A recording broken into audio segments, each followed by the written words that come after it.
Both the House and the Senate are again controlled by Republicans this year, putting Democrats in the minority. Here's the breakdown in the Senate with a total of 50 senators, 32 Republicans to 18 Democrats.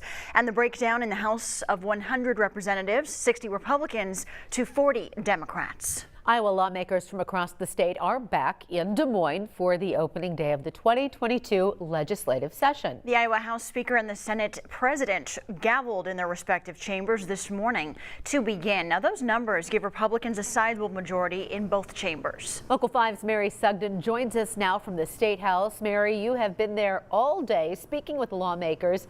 What are their priorities this legislative session? Yeah, Stephanie and Samantha, after the House and Senate gavelled in, we heard from party leaders on both sides of the aisle for really what they want to tackle in this next session. And while Republicans and Democrats don't see eye to eye on exactly how to tackle those issues, they do seem to agree on what is most pressing. That's issues like the workforce crisis, access to child care, and tax reform. Here's what Senator Majority Leader Jack Whitver says is at the top of Republicans' lists. We need to continue our tax reforms that we started several years ago, and we think we're in a great position to do so. In fact, we're probably in the strongest position Iowa's ever been in as a state fiscally. Now, in addition to cutting taxes, in his opening remarks, Senator Whitver focusing on the workforce, saying that the state needs to make it easier for people to open and run child care facilities and emphasize that public assistance should be for the truly needy and not those taking advantage of the system. Now, meanwhile, on the other side of the aisle, Minority Leader Zach Walz saying that his focus and what's at the top of his list is fixing the workforce crisis, something that he believes has been worsened by the Republican administration. We see help wanted signs in big cities and small towns alike, and so our caucus is going to be laser focused on doing everything that we can to end the Reynolds workforce crisis and get Iowa back to work. And while today we learned what lawmakers have at the top of their list and on their agenda for this session, tomorrow we'll hear from Governor Kim Reynolds during the condition of the state for what's on her agenda. And while everything is back to normal here at the State House today, the Senate not allowing media members on the Senate floor on press row for this session. Now, I spoke with Senate leaders on both sides of the aisle for why this decision was made.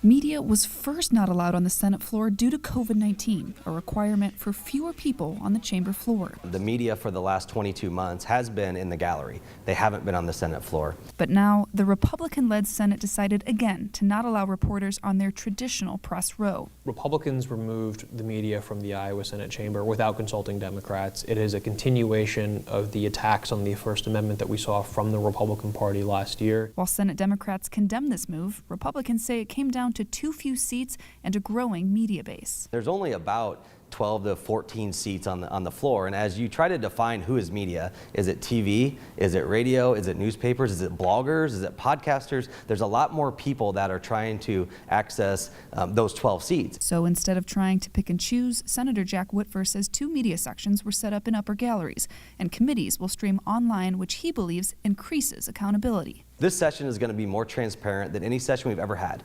Every single subcommittee that is going to happen in the Senate is now online for every Iowan to watch. The media can stay at home and watch those. But Senate Minority Leader Zach Walz says the floor access gives reporters a direct line of communication with lawmakers and a better opportunity for clear and fact-based coverage. I'm absolutely worried that there won't be as accurate reporting if reporters don't have access to lawmakers on the Senate chamber, on the floor.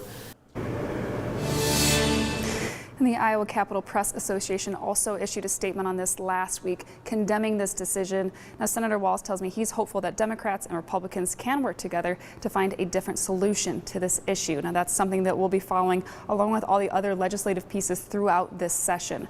Reporting live at the State House, Mary Sugden, Local 5 News. We are Iowa. All right, Mary, thank you so much. Now, on the other side of the Capitol building, the Iowa House is allowing journalists to sit in their seats on the floor as in years past, despite the chamber also being controlled by Republicans. Our Local 5 political team will keep you updated on all developments happening at the State House this session. Use your phone to scan this QR code to download the We Are Iowa app. Then turn on notifications so our team can send you the latest straight to your phone.